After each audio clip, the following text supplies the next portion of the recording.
오늘 함께 읽으신 말씀을 가지고 그분은 우리의 소망이라는 제목으로 함께 말씀을 나누기를 원합니다. 여러분, 최근에 일어났던 일 중에서 제 머릿속에 좀 이렇게 강하게 내리에 새겨진 일들이 있는데요. 평택 물류창고에서 공사장에서 화재 때문에 또 불을 끄다가 3명의 소방관이 순직한 일이 있었죠. 너무 안타까운 일이라서 생각이 나더라고요. 그리고 카자흐스탄에 반정부 유혈 시위가 이제 일어났는데, 이제 어떤 일 때문에 그런지 이제 좀 살펴보니까 오랜 독재, 그리고 독재와 관련된 부패. 여러분 믿겨지지 않으시겠지만은 카자흐스탄의 162명이요. 이 카자흐스탄의 부의 55%를 차지하고 있답니다. 엄청난 어떤 부조리가 있어서 그런지, 그 원인 때문인지 이제 유혈 시위 때문에 44명이 사망하고 3,800명이 이제 구금되는 그런 일이 일어났습니다.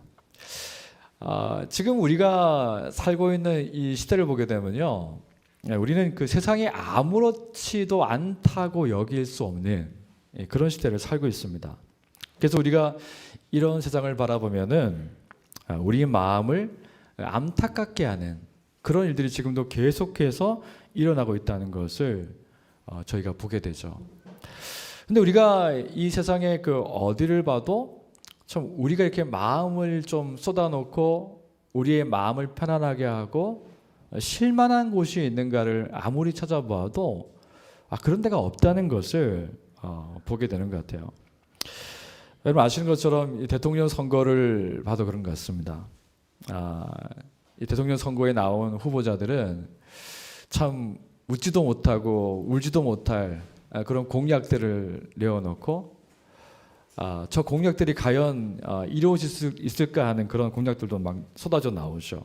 그리고 이 정부 방역 당국은 이 코로나 장기화, 확산 이것을 막기 위해서 백신 패스라고 국민들에게 이제 백신을 접종하라고 호소하고 있고요. 그리고 국민들은 이 백신 패스가 위헌의 소지가 있다고 하면서 이제 시위를 하는 사람들도 생겼습니다.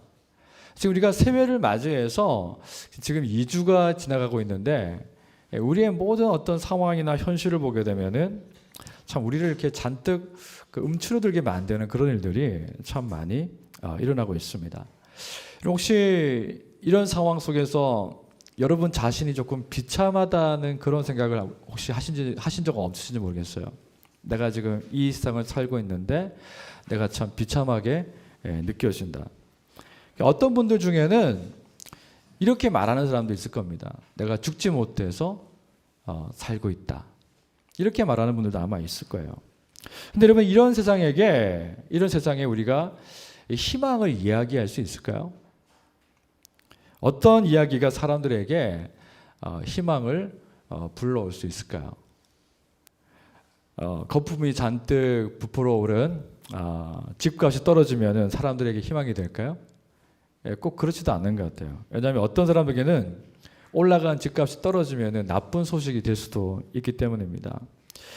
여러분, 이 세상은요, 이 개인의 첨예한 이해관계에 따라서 일어나는 모든 일들이 누군가에게는 기쁜 일이 되기도 하고 누군가에게는 슬픈 소식이 될 수도 있죠. 그래서 이 세상의 모든 곳을 둘러봐도요, 거기서 나타나는 모든 일들을 들어도 모든 사람에게 기쁨을 주는 소식은 없다는 것을 우리가 알게 됩니다.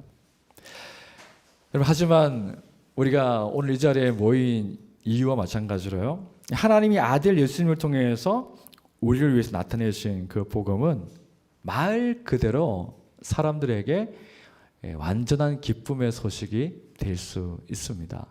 저와 여러분에게도 기쁨의 소식이 되고, 이 세상에 하나님을 모르고 그리스도를 알지 못하는 사람들에게도요, 이 복음은 그야말로 기쁜 소식이 될 수 있습니다. 오늘은요, 지금의 그리스의 한 도시인 이 데살로니키라는 곳이 있는데요.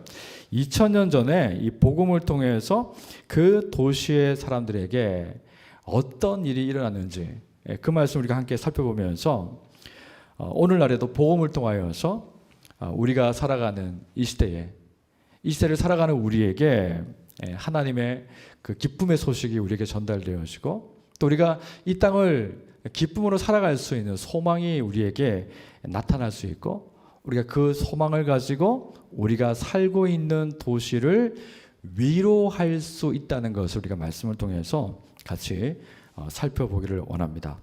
첫 번째로 우리가 오늘 말씀에 나오는 이 데살로니가 교회가 어떤 교회인지 살펴보겠습니다. 여러분, 데살로니가 교회는요, 그 이름이 어떻게 만들어졌냐면은 그 알렉산더의 이복 누이의 이름을 따라서 만든 도시입니다. 이 지역의 교회가 생긴 것은 바울이 2차 전도 여행을 할 때였어요. 바울이 2차 전도 여행을 할 때 환상 중에 마게도냐 사람이 나타나서 마게도냐 한 사람이 나타나서 와서 우리를 도와주십시오라는 환상을 보게 됩니다. 그래서 이제 이 바울은 그 마게도냐 지역으로 이제 전도를 하게 됩니다. 그리고 마게도냐에 도착했을 때 네아폴리, 빌립보, 암비볼리, 아볼리아를 거쳐서 도착한 곳이 바로 데살로니가였습니다. 이 데살로니가에 도착한 바울은 그 당시 그 많은 지역에 그 이스라엘 유대 땅을 떠나서 많은 유대인들이 그 여러 나라에 살았습니다. 그 여러 나라에서 주로 이제 유대인 공동체의 그 신앙생활을 유지했던 것이 무엇이었냐면은 바로 해당이었어요. 근데 바울이 그 해당에 가서 3번 정도 설교를 했습니다. 복음을 전한 것이죠. 근데 그 복음을 듣고서 거기에서 복음을 듣고서 데살로니가 교회가 시작이 되었습니다. 근데 여러분, 우리가 오늘 2절의 말씀을 보니까요, 이 데살로니가 교회가 만들어졌는데 참 이 바울의 마음을 기쁘게 한 교회였다는 것을 알 수가 있어요. 데살로니가 교회는요, 바울이 항상 하나님께 감사하며 기도할 때 생각나는 교회였어요. 왜냐하면은 바울이 거기에서 복음을 전했지만은 복음을 전하고 난 다음에 교회 공동체가 생기고 난 다음에 그 공동체를 영적으로 복음을 깊이 나누면서 영적으로 성장시키고 싶었어요. 그런데 그 유대인들 중에서 바울을 핍박하는 사람이 있어가지고 빨리 그 데살로니가를 나와야 했어요. 그래서 거기에 디모데, 영적인 아들 디모데만 남겨놓고 빨리 나오게 됐습니다. 그런데 나중에 디모데를 통해서 듣게 되는데 그 데살로니가 교회의 성도들이 너무 하나님을 잘 섬기고 있는 거예요. 복음을 듣고 나서 그 복음을 통한 변화가 일어나고 소망 가운데 다시 오실 주님을 바라보면서 그들의 삶이 바뀌고 심지어 그 주변 지역에 이 데살로니가 교인들을 통하여서 하나님을 믿는 사람들, 그리스도를 믿는 사람들이 많이 생겨났다는 것이 오늘 그 함께 읽은 본문 말씀의 서두와 마지막 부분에 나와 있습니다. 저는 오늘 이 말씀을 나누면서 우리가 이 지역에 가지교회라는 이름으로 세워졌는데요. 다른 교회들이 많이 있지만 저는 하나님이 교회를 세우실 때는 분명한 하나님의 뜻이 있다고 믿습니다. 그리고 저는 기대하는 게 있는데요. 여러분도 같이 그와 같은 기대를 하시면 좋을 것 같아요. 어떤 기대냐면요, 여러분, 복음이 만들어갈 교회를 기대하시면 좋을 것 같아요. 주님의 복음이 우리를 변화시켜갈 모습을 기대했으면 좋겠습니다. 그래서 여러분, 이런 교회가 태동이 되어서 이 교회에서 일어난 일을 통해서 우리도 그와 같은 모습을 소망했으면 좋겠습니다. 여러분, 그래서 두 번째로 우리가 이 데살로니가 교회를 보게 되면요, 이 데살로니가 교회는 복음을 통해서 믿음을 가졌고 이 사랑의 수고가 나타나는 공동체였다는 거예요.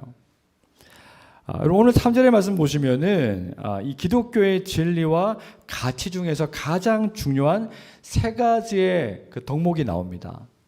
그게 무엇입니까? 믿음과 소망과 사랑이죠. 근데 이 복음을 들은 지 얼마 안 되는 이 데살로니가 교회에서요, 그 기독교의 가장 근본적인 진리인 사랑과 믿음과 소망과 사랑이 잘 나타났다는 거예요. 첫 번째로 거기에는요 믿음의 역사가 나타났는데요. 그들은 이 데살로니가 교인들은요 자신들을 대신하여 죽으신 그리스도를 믿어서 그분께로 완전히 전향했습니다. 자신의 삶을 완전히 그리스도께로 바꾸었어요. 이 데살로니가 교회의 공동체는 복음을 듣고 나서 자신들이 믿는 그 믿음의 대상을 완전히 바꿔버린 거죠. 그들은 이전에 어떤 삶을 살았을까요? 여러분 아시는 것처럼 이 그리스에는 많은 그리스 그 신화의 신들이 등장합니다.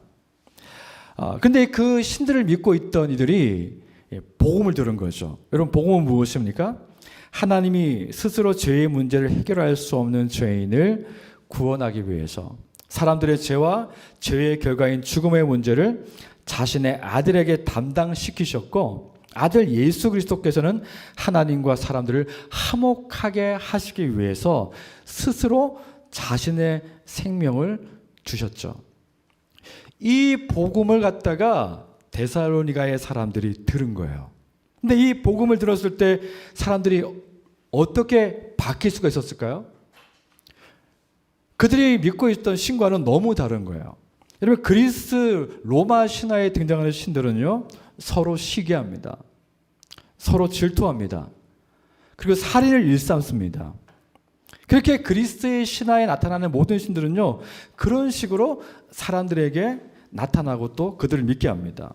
하지만 그들이 믿는 신들 중에서 그 누구도 자신들의 죄와 죽음의 문제를 해결하기 위해서 자신을 희생하는 신이 없었어요.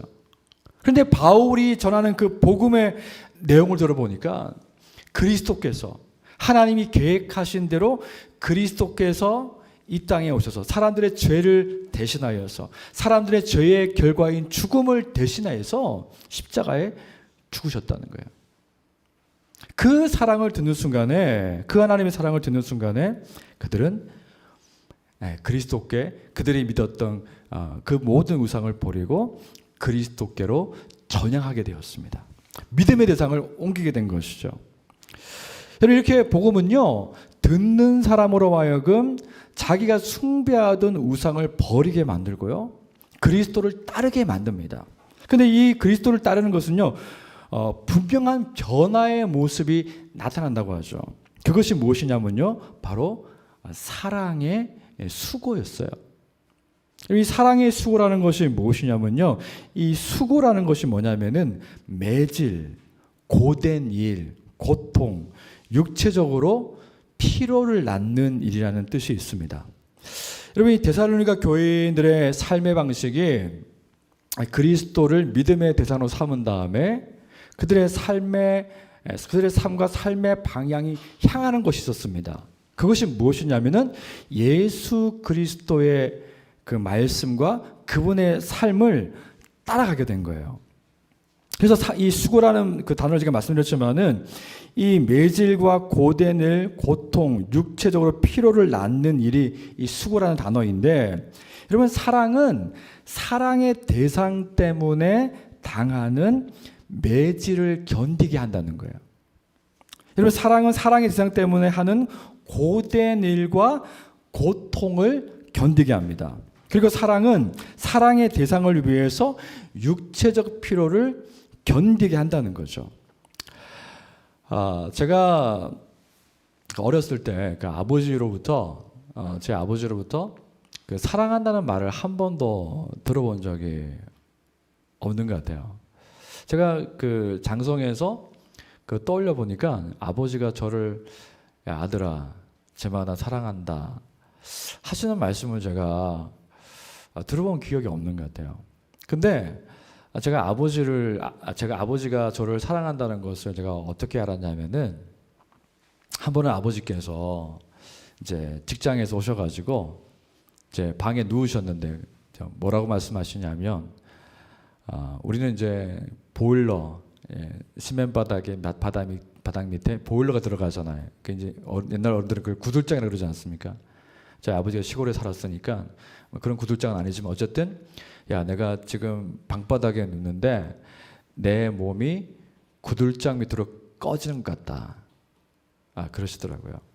근데 그 말씀을 자주 하셨어요. 야, 내 몸이 지금 구들장 밑으로 꺼져 내려가는 것 같다. 저희 아버지는 제가 생각해 보니까 돌아가실 때까지 거의 쉬신 적이 없으신 것 같아요. 돌아가실 때까지 이제 병을 얻어서 돌아가시기 전까지는 늘 어떻게든 가족을 건사하기 위해서 자녀들을 건사하기 위해서 늘 일을 하셨어요. 나중에 생각해 보니까 아버지가 나한테 사랑이라는 단어를 직접 얘기하신 건 아니지만은 그 아버지가 야, 내 몸이 구들장 밑으로 꺼져 내려가는 것 같다. 근데 그 아버지가 왜 구들장 밑으로 그 몸이 꺼져 내려갈 정도로 일을 하셨을까? 왜 이렇게 힘들게 일하셨을까? 그게 가족에 대한 사랑 때문인 것을 알게 되었죠. 여러분, 그리스도께서 우리를 사랑하시는 것을 어떻게 확신할 수 있습니까? 그분은 우리를 사랑하시기 때문에 매질을 당하셨어요. 그분은 우리를 사랑하시기 때문에 가장 높은 곳에서 사람의 몸을 입고 이 세상에 오셨어요. 그리고 가장 비참한 모습으로 죽으셨습니다. 그래서 그분은 우리를 사랑하시기 때문에 우리의 죄와 죽음을 대신해서 죽으셨다는 그분의 그 사랑의 수고 때문에, 수고라고 표현하기에 죄송할 정도로 그 사랑의 수고 때문에 우리가 그것을 알게 되면서요, 우리의 삶의 모든 우상을 버리고 그리스도를 우리의 믿음의 대상으로 삼게 된 것이죠. 그리고 우리가 우리의 삶이 그리스도께 행하신 그 일 때문에 그 사랑이 우리 안에 크게 작용하면요, 깊이 작용하게 되면은 우리도 예수님처럼 우리의 삶에서 사랑의 수고를 하는 그런 삶을 살게 되는 것입니다. 그래서 이 그리스도의 사랑의 수고를 아는 사람들은요, 그리스도를 닮아서 그 사랑의 수고가 내 가족 안에서, 교회 공동체 안에서, 그리고 내가 살아가는 모든 그 삶의 현장에서 나타나게 되는 것이죠. 그래서 이 데살로니가 교인들은 짧은 시간에 복음을 들었지만요, 그들 속에 이 믿음과 사랑의 수고가 있었다고 이야기합니다. 여러분, 세 번째로 이 데살로니가 교회는요, 우리 주 예수 그리스도에 대한 소망을 가진 교회였습니다. 사실 제가 오늘 여러분과 함께 말씀 나누면서 이 부분이 저는 되게 기대가 되는 부분입니다. 여러분, 그리스도의 부활과 승천과 보좌에 앉으심, 그리고 그분의 다시 오심은 우리가 그리스도께 소망을 두는 근거가 됩니다. 복음은 우리를 예수님께 소망을 둔 사람으로 변화시킨다 그랬죠. 예수님께 우리의 소망이 있다는 것은 무엇입니까? 복음은 그리스도께서 우리의 죄와 죽음을 위해서 대신 십자가에서 죽으시고 무덤에 묻힌 것으로 끝나지 않으셨죠. 여러분, 예수님의 무덤은 비워졌습니다. 그분은 하나님의 능력으로 살아나셨고, 그리고 하나님 보좌 우편에 앉으셨습니다. 그리고 바로 그 주님께서 우리에게 완전한 하나님의 나라를 선물하시기 위해서 이 세상에 다시 오실 것이라고 말씀합니다. 여러분, 이 부활에서 시작되는 그리스도의 하늘로 올라가심, 그리고 보좌에 앉으심, 그리고 다시 오심은 우리가 그리스도께 우리의 소망을 둘 수 있는 확실한 근거가 됩니다. 여러분, 그리스도의 그 사랑의 수고가 있었다면요, 이제 우리에게는요, 자신의 자녀를 위한 하나님의 사랑의 수고가 나타나는 거예요. 여러분, 예수님께서 우리를 위해서 사랑의 수고를 하신 것이 무엇입니까? 우리의 죄의 결과인 죽음을 제거하기 위해서 그 아들께서 사랑의 수고를 하셨죠. 근데 우리는 이제 그 아들이 부활하시고 그 아들과 함께 우리가 부활할 것이고, 이제 그 부활하신 그 주님께서 하나님 보좌 우편에 앉으셨고, 우리를 다스리고 계시고 나중에 다시 우리를 그가 예비하신 처소로 우리를 이끄시기 위해서 오실 텐데 그 모든 것이 그 모든 소망이 그리스도의 부활과 승천과 보좌에 앉으심과 다시 오시면요 하나님이 이제 우리가 그리스도를 통해서 하나님의 자녀가 된 우리에게 하나님의 사랑의 수고가 나타날 증거가 된다는 것입니다. 이것이 어디에 나타나냐면요 갈라디아서 5장 5절과 디도서 2장 13절 로마서 5장 5절에 나타나 있습니다. 이 성경들은 어떻게 이것을 증거하냐면요 우리가 성령으로 믿음을 따라 의의 소망을 기다리니 복스러운 소망과 우리의 크신 하나님 구주 예수 그리스도의 영광이 나타나심을 기다리게 하셨으니 소망이 우리를 부끄럽게 하지 아니함은 우리에게 주신 성령으로 말미암아 하나님의 사랑이 우리 마음에 부은 바 됨이니라 이렇게 말씀합니다. 여러분 이 말씀이 우리에게 주는 그 소망이라는 게 무엇인지 제가 한번 풀어서 말씀을 드려볼게요. 여러분 우리는 그리스도 안에서 하나님의 자녀가 되기 때문에요 그 하나님의 구원의 은혜뿐만이 아니라 그 구원을 받은 이후에 하나님께서 우리를 자녀 삼으신 그리고 우리가 자녀로서 누릴 수 있는 그 하나님의가 오늘 그리고 우리에게 다가올 매일매일 나타난다는 것을 기억해야 됩니다. 여러분 소망의 가장 중요한 의미는요 여러분 구약은요 오실 그리스도를 기대하는 것이었습니다. 이 세상에 그리스도가 오실 것인데 그 오실 그리스도를 기대하는 것에 그쳤어요. 근데 여러분 우리가 그리스도 안에서 구원받고 하나님의 자녀가 되었을 때요 그 하나님의 은혜를 우리가 소망할 수 있는 것은요 기대하는 것이 아니고 우리가 살아가는 오늘 바로 우리가 살아가는 그 한날 한날 매일매일 순간순간 나타난다는 것입니다. 여러분 광야 40년 동안 하나님이 이스라엘에게 행하신 하나님의 사랑의 수고를 생각해 보십시오. 살인적인 추위와 더위와 그 속에서는 하나님이 구름 기둥과 불 기둥을 세우셨죠. 광야에 먹을 것이 어디 있습니까? 하나님께서 만나와 메추라기와 샘을 통해서 물을 마시게 하셨죠. 심지어 하나님은 자신의 백성에게 출애굽기 19장 4절에서는 이렇게 얘기합니다. 내가 애굽 사람에게 어떻게 행하였음가? 내가 어떻게 독수리 날개로 너희를 업어 내게로 인도하였음을 너희가 보았느니라. 여러분 지금 그 하나님께서는요 이스라엘이 광야 40년을 지나는 동안에 매일매일 하나님이 공급하시는 그 양식이 필요했던 것처럼 매일매일 하나님의 능력으로 보내시는 구름 기둥과 불 기둥이 필요했던 것처럼 우리를 업으시고 우리를 품에 안으시는 그 사랑이 여러분 오늘 앞으로 기대할 것이 아니고 오늘 우리의 삶에 매일매일의 우리의 삶에 나타난다는 것을 여러분 기억하시기 바랍니다. 그리고 우리는 그리스도 안에 있으면서요 어떤 소망을 가지시냐면요 우리는 그리스도 안에 있으면서 그리스도를 기다리는 소망을 가지게 됩니다.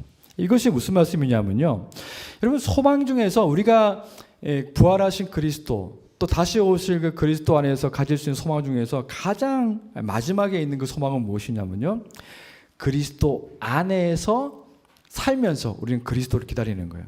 여러분 부활하신 주님은요 내가 세상 끝날까지 너희와 항상 함께 있겠다고 말씀하셨죠. 부활하신 주님은 성령님을 우리에게 보내어 주시고 성령님을 통해서 영으로 우리와 함께 계시고 이 세상에 자신이 심판자로 오실 때까지 우리와 함께 계신다고 말씀하셨습니다.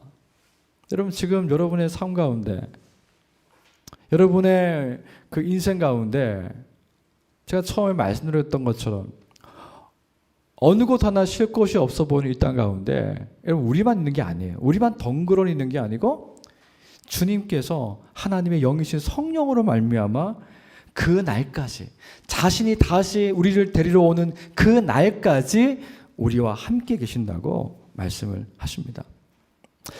여러분 이것이 얼마나 강력하게 성경에서 기록되어 있냐면요. 이 부활하신 주님은 성령님을 우리에게 보내주시면서 그 성령님을 통하여서 이것을 계속해서 우리에게 확신시켜 줍니다. 자신의 사랑의 수고로 환난이나 공고나 박해나 기근이나 적신이나 위험이나 칼과 모든 피조물로부터 우리를 지키시고 보호하시겠다고 말씀하셨습니다. 그리고 그 주님은 때가 되시면, 자신의 때가 되시면 우리를 자신이 있는 곳으로 우리를 인도하겠다고 말씀하십니다. 그래서 우리는 그분이 우리를 위해서 준비하신 그 완성된 하나님의 나라에 들어가게 되는 것이죠. 우리가 예수 믿고 구원받은 이후에는 그 예수님의 성령을 통한 함께 하심으로 말미암아 그분의 온전하고 완전한 보호를 받다가 그 주님이 오시는 그날까지 보호를 받다가 그 주님이 오시는 날에는 그 완전한 하나님의 통치를 받게 된다는 것입니다. 우리가 마지막으로 생각해 볼 것은요, 이 모든 구원의 소망은 오직 그리스도의 의의 선물이라는 거예요. 여러분, 이 소망은요, 우리가 그리스도께 가지는 이 모든 소망은요, 우리의 선행의 결과가 아니라 예수 그리스도 안에서 나타난 하나님의 사랑의 근거를 하고 있다는 거예요. 여러분이 만약에 예수님께서 말씀하신 성경이 우리에게 증거하는 그 모든 소망에 대한 것을 내가 그것을 어떻게 받을 수 있을까?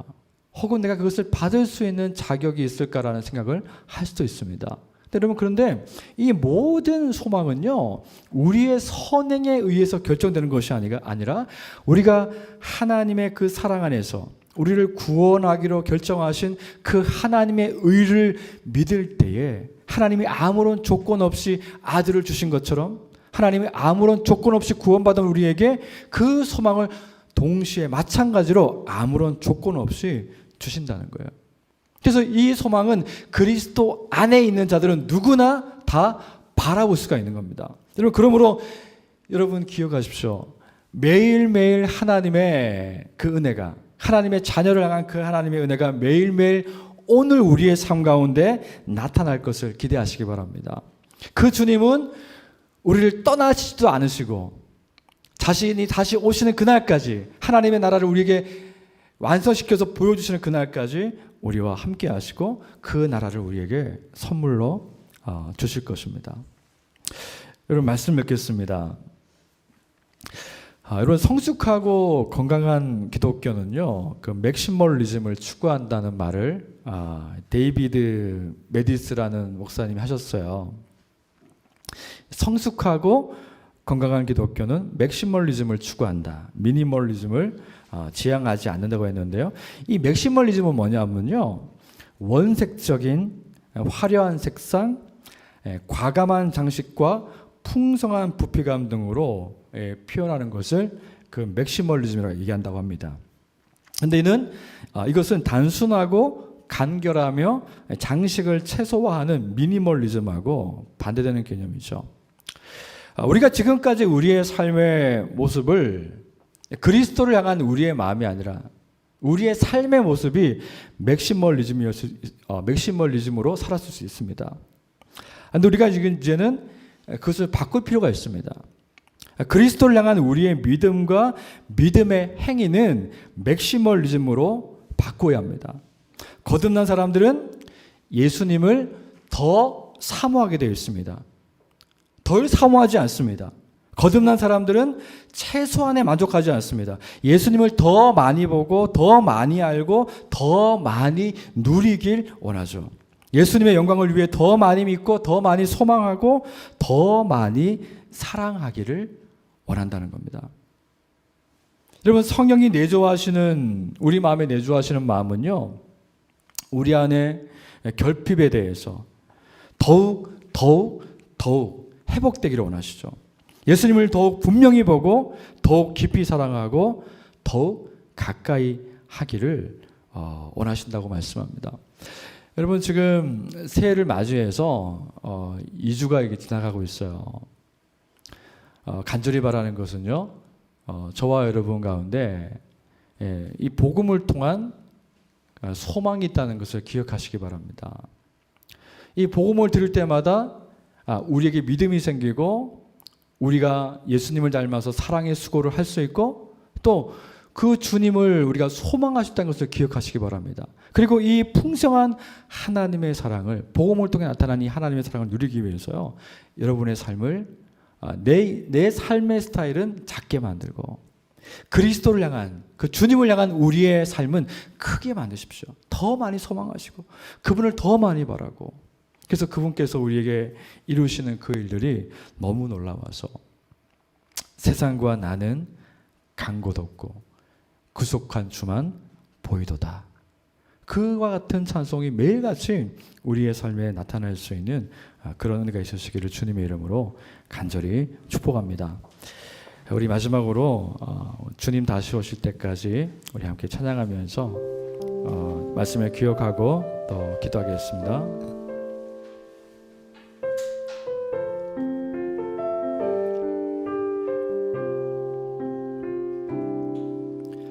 주님 다시 오실 때까지 나는 이 길을 가리라.